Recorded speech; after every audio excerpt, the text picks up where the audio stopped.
Hello guys, selamat datang ke channel Izami Gadget. So basically hari ni aku nak buat video lain sikit sebab apa dalam video kali ni kita nak test out satu boleh dipanggil sebagai capture card daripada Evermedia iaitu Evermedia Live Streamer Cap 4K di mana korang boleh dapatkan disk capture card dengan harganya lebih kurang RM440 ke atas macam itulah. Dan disk capture card kalau dirumuskan dia boleh diemphasiskan sebagai sebuah capture card yang khusus untuk penggunaan kamera.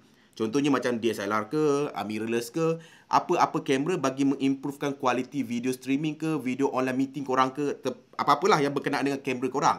Tetapi jangan risau, dalam masa yang sama, disk capture card juga boleh korang gunakan untuk streaming. Korang nak connectkan pada korang punya phone ke, iPhone ke, pun boleh. Kita akan demo throughout the video. So, sebelum kita sambung video ini, aku just nak minta maaf kalau anda kata throughout the video korang ada dengar bunyi hissing macam kipas kan. I try my best to isolate the noise through editing. Tetapi kalau still obvious untuk kedengaran, minta maaf sebab apa? Sebab kat tepi ni aku merekod juga menggunakan OBS dan aku buat video output dia dalam 4K. So mungkin dia agak menjerut aku punya MacBook punya performance lah. So kipas dia aku boleh katakan agak kuat dan actually this is the first time aku mendengar MacBook aku berkipasan seperti ini kuat. Selalunya aku edit 4K ke apa, tak ada masalah dekat Final Cut Pro. Tetapi menggunakan OBS dan merekod dalam 4K screen recording ni, memeritkan prosesor aku. I don't know lah, korang dengar ke tak dengar, aku try my best. Alright. So, apakah dia Evermedia Live Streaming Cap 4K? Basically macam aku cakap tadi, dia adalah sebuah capture card.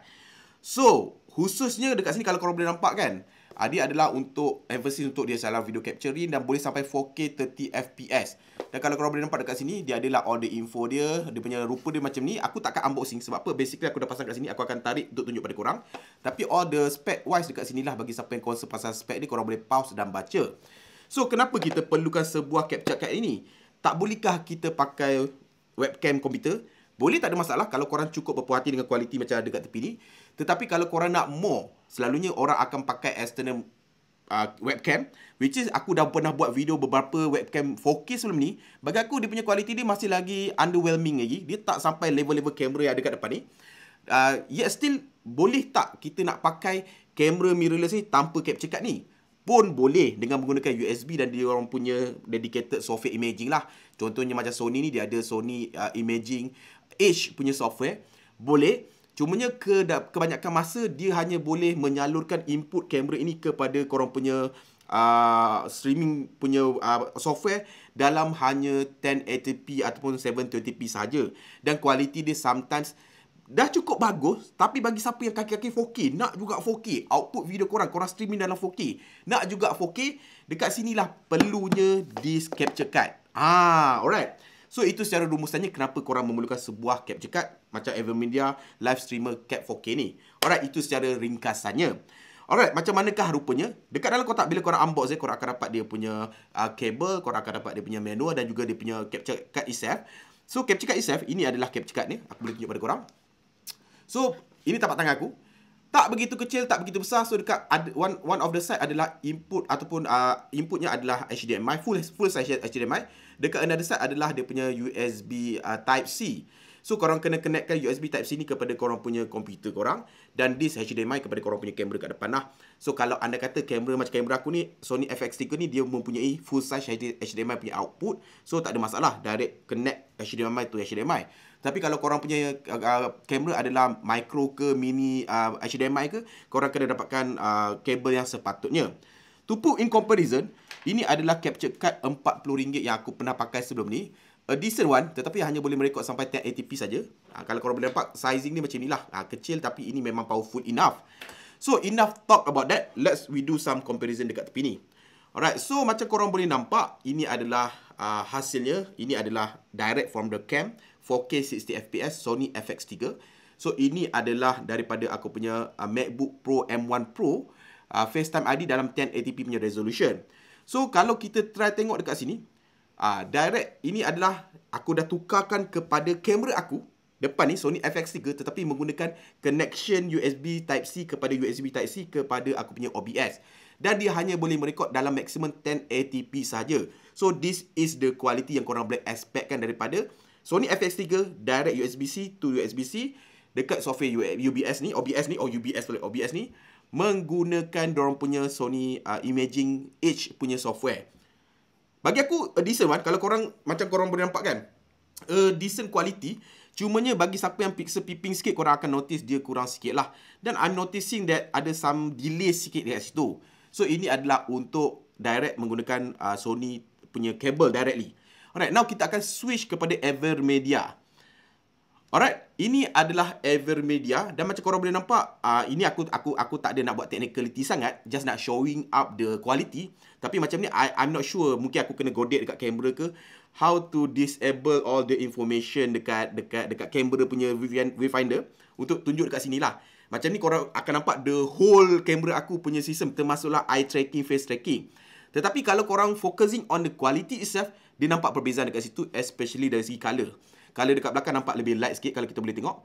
Alright, yang ini nampak lebih punchy sikit, tapi yang ini nampak lebih light. Tetapi kalau to put in perspective, yang Evermedia ni, dia menunjukkan the real colour yang actually ada dekat sini lah, which is agak kekuning-kuningan, agak cerah sedikit sebab lampu semua ada keliling ini. So, ini adalah Evermedia. Dari segi setting, aku nak tunjuk pada korang. So, macam korang nampak, ini adalah settingnya. Okay, kalau dekat setting, kalau kita tunjuk balik pada korang, alright, untuk, kita try tengok capture card ni. Okay. Untuk direct ini Sony Imaging ni, korang hanya boleh mendapatkan maksimum 1280x720p. Tapi kalau korang pakai Evermedia live streamer ni, korang boleh dapatkan maksimumnya 3840x2160, which is 4K gang. Alright, so itu adalah nak tunjuk setting dia lah. Now kita nak tunjuk side to side comparison. Alright, ini adalah side to side comparison, di mana dekat sebelah sini sebelah sini. Okey, yang ini yang sebelah aku akan tulis aku dah confused dekat sini.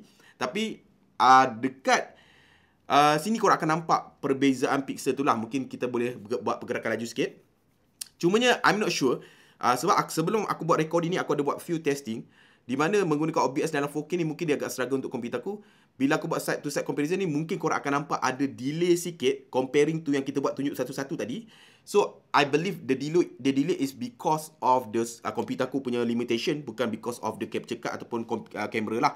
Alright, sebab apa, dalam masa sama aku pun merekod direct dekat kamera ni. So, kamera ni berjalan 3 sekarang ni. Satu merekod dekat memory card, satu adalah Type-C kepada CD, satu lagi adalah capture card kepada komputer aku. So, 3 benda boleh jalan, which is bagi aku agak awesome juga untuk sebuah kamera masa sekarang lah. Alright, so ini adalah comparison dia. Kita try to put one by one. Alright, so korang boleh comparekan lah. Ini adalah rumput palsu IKEA tu. Quality wise, kalau dari segi sudut dekat ni, boleh dikatakan nampak tak jauh beza kan. Tetapi kalau korang mungkin boleh view video ini dekat TV, mungkin korang akan mula perasan dari segi aku punya janggut sekarang ni. Dekat yang Evermedia, dia akan lebih sharpen. All the detail fabric akan nampak lebih sharpen dekat Evermedia. Tetapi again, kalau korang rasa cukup memadai hanya dengan direct to the camera, bagi aku dah cukup memadai. Aku boleh emphasiskan, korang hanya perlukan this kind of capture card untuk korang punya kamera hanyalah kalau korang memang particular tentang pixel. Nak betul-betul sharp gila, then korang nak conferencing video call dalam 4K dalam dekat projector kat office, then korang perlukan benda ini. Tetapi just kalau lah online streaming, then direct from the cam dah cukup memadai. Alright, now aku nak cuba test out streaming ataupun screen recording menggunakan iPhone aku. Korang stay tune je, aku nak connectkan dia. So untuk itu, kita nak cabut yang ini. Okay, kita cabut yang ini. Okay, dia akan padam. Okay, so ambil iPhone. So, korang memerlukan kabel macam ni lah. HDMI, aku memang ada HDMI to Lightning. Kalau untuk iPhone lah. Okay, HDMI to Lightning. Kita try fokus. HDMI to Lightning. Okay. HDMI to Lightning. Korang perlukan kabel ni. So, korang connectkan kepada sini. Alright. So, macam ini kabel ni memerlukan satu power sources. So, korang sambungkan kepada korang punya USB-A dekat komputer korang. Alright. So, korang sambungkan kepada korang punya iPhone. Okay, kita kemaskan sikit. Alright. Kita masukkan kepada ni. Alright. Macam korang boleh nampak, sekarang telah terhubung dekat aku punya iPhone. Cumanya satu benda yang aku notice, yang ini info pun aku dapat daripada Abel Cerah from Mona Lisa. Dia cakap bahawa Evermedia ni dia ada dia punya mode, dia punya security dia jugalah untuk mengelakkan plagiarism ataupun kita record macam Netflix ke apa. So untuk benda-benda yang ada copyright, korang tak boleh nak screen record ataupun nak display dekat capture card ni. For example, kita try buka contohnya macam ini kan. Okay, macam ini tak ada masalah tau. Contoh macam dekat YouTube tak ada masalah. Okay, contoh kita buka satu video. Katalah buka video aku sendiri Okay, kita buka video aku sini, katakanlah yang Pocophone ni. So macam korang nampak macam ni lah. So dia boleh connectkan dan korang boleh view korang punya YouTube, memang tak ada masalah. Cumanya macam Netflix mungkin akan ada isu sikit. Contohnya aku try buka Netflix. Okay, kita try buka Netflix. Okay, contoh macam ni ada masuk dekat sini boleh tau. Tapi bila korang nak play video, dia akan keluar error macam tu lah. Contoh dekat sini. Okay, ini boleh lagi lah preview. Tapi kalau korang nak play, okay, dia akan tak playing the video lah. Dan sometimes dia akan keluar error something, korang tak boleh main. Dan dia akan stop dekat situ. Dekat capture card tak akan keluar apa-apa. So itu adalah security-nya. Tetapi the rest kalau sekadar korang nak buat untuk streaming, nak buat gaming, tak ada masalah. Kita try buka Mobile Legend. Okay, Mobile Legend kat mana? Okay, Mobile Legend. Okay, Mobile Legend boleh bermain dengan jayanya lah, tak ada masalah. So apa aku boleh katakan, this capture card AverMedia Livestream Cap 4K ni memang again, kalau bagi korang nak gunakan untuk kamera, dan dia adalah untuk bagi siapa yang pixel peeping lah, nak kau punya pixel punya density nak sharp gila, then it is lah. Tapi bagi siapa yang nak gunakan untuk streaming dekat phone, bagi aku pun memudahkan tau. Sebab apa tau? Sepanjang pengalaman aku menggunakan capture card yang murah ni, RM80 ni, dia memerlukan banyak tweaking dan juga setting untuk membolehkan video dan juga audio daripada phone korang tu keluar dengan jayanya. Sometimes voice dekat dalam tak dengar, sometimes voice kat luar tak dengar. So dengan menggunakan this AverMedia, aku dah try menggunakan untuk Mobile Legend. Both of the setting sangat-sangat mudah. Memang directly korang connectkan pada AverMedia tu, sambungkan pada phone, korang buka OBS korang ke ataupun apa-apa streaming platform korang. Korang just select the input ataupun sources, dia dah boleh jalan macam biasa. Itu kelebihan dia lah. Dan untuk this AverMedia, korang tak perlukan apa-apa driver installation. Korang plug and play. Tak perlu nak download kat internet. Plug and play sahaja. Alright, macam korang boleh nampak, everything adalah sangat-sangat smooth lah. Alright. Okay. So, itu sahaja perkongsian daripada aku untuk hari ni, untuk this AverMedia. Okay, kita try connect kembali. Alright. Okay. So, kalau anda kata korang suka video-video macam ni, again, korang boleh komen dekat bawah. Okay ke tak okay. Dan kalau anda kata ada apa-apa korang nak tahu lagi pasal this capture card, aku boleh kongsikan dekat bawah. Dan this is basically my first capture card kot yang aku review dekat channel ni. So aku tak ada comparison dengan Elgato ke apa. Mungkin next time kalau ada Elgato, kita boleh buat comparison, adakah mana satu lebih value for the money. Tetapi again, for RM400, this is a multi-purpose high pixel untuk high resolution punya capture card. This is one of the option yang aku boleh katakan sangat-sangat menarik. Alright, so again, link semua dekat bawah. So guys, sampai bertemu lagi di video akan datang. Macam biasa guys, Assalamualaikum.